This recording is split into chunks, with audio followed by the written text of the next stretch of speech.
Hello? Oh, hey, sis. How's it going? Yeah, I know. Crazy times with this 2020 bull crap. Yeah, I know. Distance learning and stuff. Yeah. So what's up? Oh, you want to build my nephew a gaming computer? Something that he can do homework with and play on the weekends? Yeah, I think I can do something like that. What are you looking at spending wise?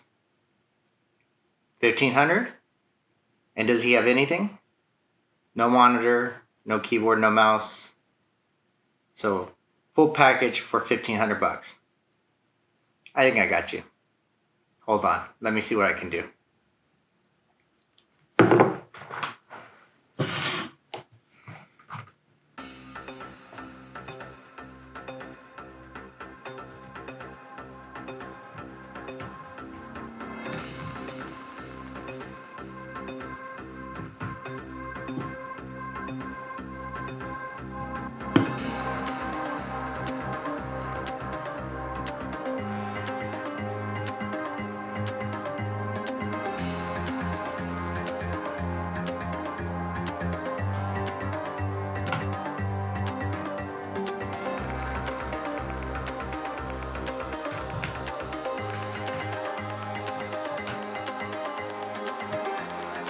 Yeah?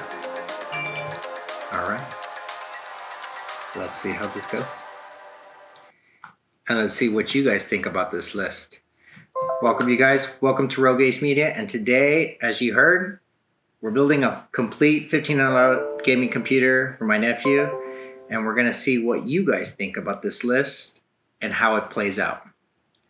Stay tuned.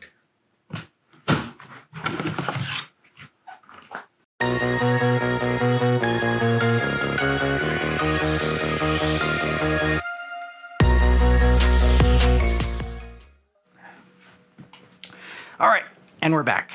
So, change of scenery. This is my desk, my personal desk right now, and this is my setup that I have. If you guys are interested, let me know in the comments down below, and I'll create another video just to kind of talk about my desk setup and what I got going on right now. It's not the latest, it's not the greatest. This is technically my Gen 1, if you can say, and I'm calling it Apollo. So if you're interested in knowing what is in Gen 1 Apollo, just like I said, let me know, leave a comment down below, and I'll create a video and we'll talk about it. But like I said, we're gonna go over this PC part picker list that I created for this $1,500 gaming setup. Now, we're gonna disclaimer this is not the best gaming setup you can buy. This is more so a $1,500 setup that's complete from top to bottom, from monitor to keyboard, mouse, and the whole gaming setup as well. Now, if you think that I made a mistake somewhere, leave a comment down below and just let me know. And then make sure if you think this is not the greatest setup, you could dislike the video. That's cool. At least I'm getting some engagement, because this is going to be something that I want to start doing more often. I want to do more content on YouTube, whether it's gaming, PCs, photography. By the way, link right here, or I'll put my username right here. Check out my Instagram. Definitely appreciate it if you guys can help me out get to 1,000 followers. But yeah, so let's go over this list and we're going to discuss it. Now, I'm going to be looking at this computer, but what you guys are going to be seeing is the actual part list. So as we go, and also before I change the view, if you guys want to check out this list, I'll put a link to it down below in the descriptions. Go ahead and feel free to check it out. Leave a comment, whatever you think. But yeah, so I already went ahead and purchased everything. All this has already been on order. I did go and get some of this stuff already myself. I'm just waiting on a few components to put this system together.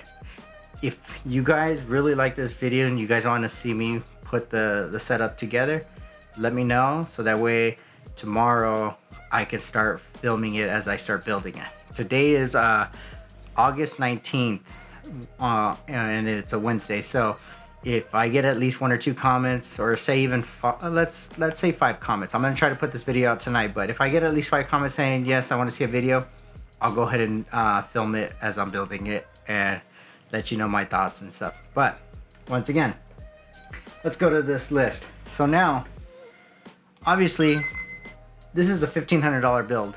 So once again, this setup is just mainly just to get someone up and started. This is kind of like the door opening, as I would like to think of it. This is the door opening to the gaming world and also to PC building. You know, if my nephew is really interested in this, this is going to be a good place for him to grow and to build up his rig. So some of you guys may not agree with some of these parts, and like I said, it's okay. But this is what I felt that was pretty good for for a 11-year-old who's barely getting into PCs. So let's go over the specs. So obviously this is kind of a budget build because this is including everything from monitor to, like I said, the monitor ground up. So I went with the Ryzen 5 3600 because obviously AMD is king right now. There's no ifs, ands, and buts about it. AMD is king. AMD is the budget perspective, and it's also the high-end perspective with their higher-end core clocks. But 3600, couldn't beat it. $160 down at Micro Center. I'm very fortunate enough that I live in SoCal, so there's a store about an hour away from me. So I didn't choose a CPU cooler. Don't hate me on that. Like I said, this is for him to see how he likes it. And if he wants to grow and he wants to get better performance, well, obviously he's gonna probably go and buy a better processor, or maybe get a cooler, you know, if he's seeing any issues. Like I said, this is something for me and him and his parents to kind of grow with. I know I could have saved more money here, but I thought that for what he's gonna be doing, and it's because it's already out and it was available, I went with the B550 gaming from Asus. And the only reason why I went with the Wi-Fi is because I'm not entirely sure if his room is going to have an Ethernet port, or if the Wi-Fi or the router is going to be close to him. So that's why I went with the Wi-Fi route, just so that he can connect wirelessly. Also, I got 20 bucks off because of Micro Center, which is awesome. Now, 16 gigs right now, it's king. It's right now, it's everybody's doing it, just because RAM is pretty cheap and it's pretty available relatively fast. I did go with a 1 terabyte SSD, an NVMe. I went with the Crucial P1. As I've experienced, because in my build I have just a 1 terabyte SSD right now. 1 terabyte now is nothing. I mean, literally, I have on my rig, I have GTA 5, I have Warzone, and I believe I still have Fortnite on there. And that alone has already taken up almost 70% of my storage. I literally have nothing else. Obviously, I do also have a lot of productivity apps. I have the Adobe suite on there as well, so obviously that might count too. But Warzone, man, takes up a lot of information and a lot of space. So that's why I decided to go with the 1 terabyte SSD. Now, for graphics card was kind of hard because the budget was only $1,500, and let's be honest. If he didn't have a monitor, if he didn't need a keyboard, if he didn't need a mouse, all that could have gone to the graphics card. But this is a build. This is something that he doesn't have anything of. And yes, we probably could have gone and just got some, cheapo monitors. But wait till I get to the monitor and you'll see why I kind of went with this route. So graphics card, I went with the Asus 1660 Super. Overclocked edition, whatever, the dual Evo, so it's got at least 2 spinning fans. For the case, I went with the Meshify C. It was on sale. It's a beautiful case, and I went with that case just because I did end up buying him some some RGB fans, so that way through the grill you'll see the light up, all the illumination. So that's the reason why I went with that. Now, so power supply was the B5 650 watt 80 plus bronze edition. It's fully modular. I want to keep it nice and tidy. I could have gone, you know, not semi-modular or nothing now, but I wanted him to have some growth. I wanted him to be able to like expand on the system, so that's why I went with the fully modular system. And then just because it's clean and tidy, and for $90, I believe what I paid, yeah, $90 was a hell of a deal. So now, like I said, I bought some Fractal Design 120 fans, RGB 3-pack. I'm gonna replace the 2 fans in the front and 1 in the rear for exit. Now here, this is what I chose for his monitor. I went with the Asus VG258QR. This is a pretty new panel. I got it at a hell of a deal on Newegg. Not Newegg, on PCPARTPICKER. PCPARTPICKER said the cheapest price that they had for that monitor was $330. I ended up picking it up for $250 at Micro Center. And they had a shit ton of them. Excuse my language, but they had a ton of them. I was originally trying to get a 24-inch monitor that had 144 hertz, and it was about $160 there, but they were all sold out. So I knew already my budget I was gonna kind of push for something about $250. And I felt like this is perfect. It's a little bit bigger than 24 inches, and he's got 165 hertz. It claims 0.5 milliseconds for latency, but who cares about that? Really what I want him to enjoy is the buttery, like how all gamers say, the buttery smoothness of gaming. So he's gonna have that smooth gaming experience. It's not an IPS panel, but you know, he's not gonna be doing any type of, you know, color accuracy work and stuff like that. And VA panels are actually pretty nice, and they're a lot better compared to like a TN panel. So I think this will do him very good. And if he wants to expand and grow and get a second one, I'll help him out and I'll get him another one.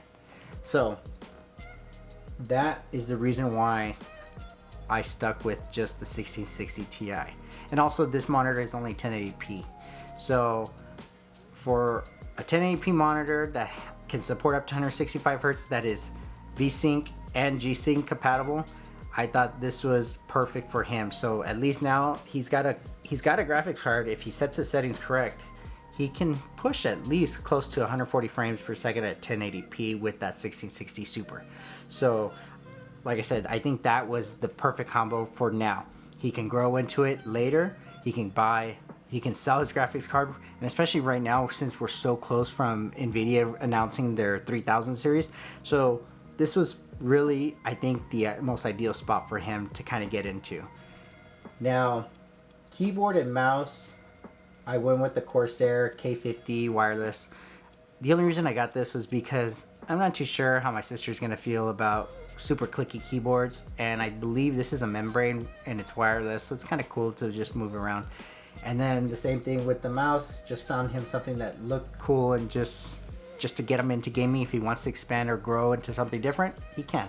For 35 bucks, I got the Corsair Harpoon RGB wireless mouse.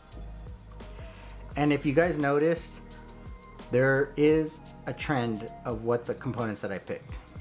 Mostly everything is either Corsair or Asus. And I did that for 2 reasons. One, I wanted to keep everything unified with brands. I didn't want to go all different directions. And 2, because in January for CES 2020, Asus and Corsair announced that they actually had a workaround to get AuraSync and Corsair's iQ software to work together. So because I chose a lot of Corsair products, that was the reason why I decided to do this and build this route. So hopefully when I build this system, I can get AuraSync to sync with iQ and control everything from there. So yeah, what do you guys think about this list? Did I make a mistake somewhere? Or do you think it's pretty ideal as a first time gaming setup? $1,500 is a lot of money, and my sister and my brother-in-law were very nice to give him such a great amount to start off with. So I hope he really enjoys this, and I'm gonna have a shit ton of fun building this for him. But yeah, leave your comments down below. Let me know what you guys think. Again, let me know if you have a better $1,500 setup, or if I should look at something else. Obviously it's kind of a little late because, like I said, I already ordered everything and I pretty much already have most of the stuff, but it doesn't hurt to see what you guys have, what your guys' ideas were out there. And yeah, so thank you guys for watching. I hope you guys enjoyed. My name is Joey. This is Rogue Ace Media. I hope you guys come back, and I hope to see if you guys want to see a build out of this list. So yeah, I'm just waiting on the case, the power supply, the fans, and the mouse. I think that's about it. Everything else is here. So once again, thank you guys. I hope you guys enjoyed, and I'll see you in the next one. Peace.